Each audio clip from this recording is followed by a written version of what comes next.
পুরোনো বালিশের কভার কাজে লাগিয়ে সংসারের কাজের থেকে নিজের সময় বার করে নাও। তো চলো পুরো ভিডিওটা দেখতে থাকো। তো প্রথমেই আমি একটা কভার নিয়ে নিয়েছি, পুরোনো বালিশের কভার।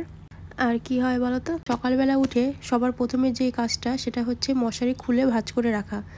সব সময় কিন্তু টাইম হয়ে ওঠে না মশারি খুলে ভাঁজ করে রাখার। তো তোমরাও আমার মতো এরকম করে একটা পুরোনো বালিশের কভারের মধ্যে বা নতুন বালিশের কভারের মধ্যেই এরকম করে মশারি ভাঁজ করে বা না ভাঁজ করে ঢুকিয়ে রেখে দাও। বিছানার ওপর রাখলেও কেউ বুঝতেই পারবে না এটা বালিশ না মশারি। এই আইডিয়াটা তোমরাও ফলো করতে পারো, অনেকটা সময় বেঁচে যাবে। যখন সময় পাবে তখন ভাঁজ করে রেখে দেবে, আর নোংরাও হবে না এরকম করে রাখলে। তো পরবর্তী যে আইডিয়া সেটা হচ্ছে, আমাদের প্রত্যেকের ঘরেই এরকম আয়রন থাকে। আর কি হয়, অনেক দিন হয়ে যাওয়ার পরে যে কভার থাকে আয়রনের, সেই কভারটা ছিঁড়ে যায় বা হারিয়ে যায়। যেরকম এটার কভারটা ছিঁড়ে গেছে, তো এরকম করে ফেলে রাখলে নোংরা হয়ে যায় আর মোছামুছি করতে অনেকটা সময় লেগে যায়।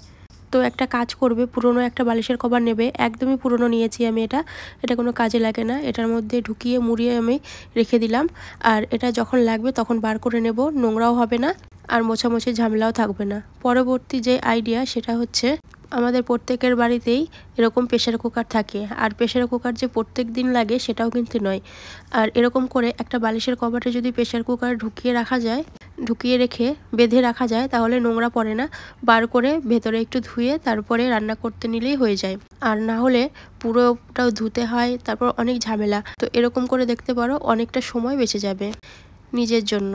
তো পুরোটা ঢুকিয়ে নিয়েছি, ঢুকিয়ে এখানে আমি মুড়ে দিচ্ছি, মুড়ে বেঁধে নিচ্ছি। তোমরা অন্য কোনো দড়ি বা কিছু দিয়েও বেঁধে নিতে পারো, আর এরকম কিন্তু তোমরাও ফলো করতে পারো, নোংরা হবে না। পরবর্তী যেটা সেটা হচ্ছে, এখন প্রত্যেকেরই ল্যাপটপ থাকে। সব সময় ল্যাপটপ যে ব্যাগে রাখা হয় সেটা কিন্তু নয়, একটু কাজ করে তারপরে টেবিলের ওপরে রেখে দেওয়া হয়। তো টেবিলের ওপরে এমনি না রেখে যদি আমরা এরকম একটা পুরনো বালিশের কভারের মধ্যে রেখে দেই, বা নতুন একটা বালিশের কভার হলেও কোনো অসুবিধা নেই, রেখে দেই, তাহলে কিন্তু নোংরাও হবে না আর মোছামুছিও করতে হবে না, অনেকটা সময় বেঁচে যাবে। পরবর্তী যেটা সেটা হচ্ছে, আমাদের ঘরে জামা কাপড়, পুরনো জামা কাপড় অনেক থাকে। তো সেইগুলো এদিক ওদিক ছড়িয়ে ছিটিয়ে থাকে বা রাখার জায়গা হয় না। তো এরকম করে একটা বালিশের কভার নিয়ে তার ভেতরে যদি এই জামা কাপড়গুলো রেখে মুখটা আটকে রেখে দেওয়া যায়, তাহলে নোংরাও হয় না আর অগোছালোও থাকে না। এই আইডিয়াটাও তোমরা ফলো করতে পারো, এর মধ্যে অনেকগুলো জামা কাপড় ধরে যায়। পরবর্তী যে আইডিয়া সেটা হচ্ছে, সবার ঘরেই এরকম অফিস ব্যাগ থাকে বা পিঠ ব্যাগও থাকে। তো সেইগুলো অফিস থেকে আসার পর বা স্কুল থেকে আসার পর টেবিলের উপরে রেখে দেওয়া হয়, আর খুব নোংরা জমে যায়। তো একটু মুছে তারপরে যদি এরকম করে ঢুকিয়ে রাখা যায়, তাহলে কিন্তু অনেক সময় মাকড়সার যে জাল, সেই জালও এর মধ্যেই করে, মাকড়সা পেতে রাখে জাল। তো সেইগুলোর থেকেও মুক্তি পেয়ে যাবে যদি এরকম করে তোমরা রাখতে পারো, আর নিজের জন্য অনেকটা সময় বেঁচে যাবে, শুধু এরকম করে ঢুকিয়ে রেখে দেবে।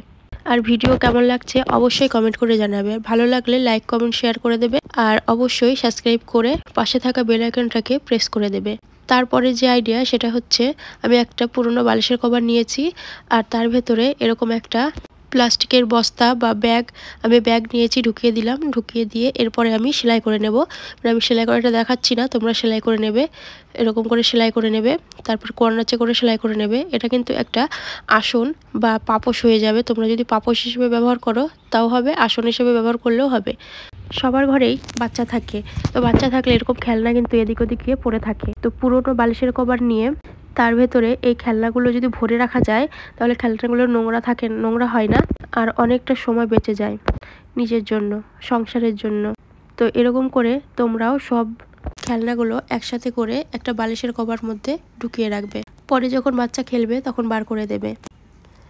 আর ভিডিওটি কেমন লাগলো অবশ্যই জানাতে ভুলো না কমেন্ট করে, আর কোথাও যদি ভুল ত্রুটি থেকে থাকে তাহলে কমেন্ট করে অবশ্যই জানাবে। ধন্যবাদ।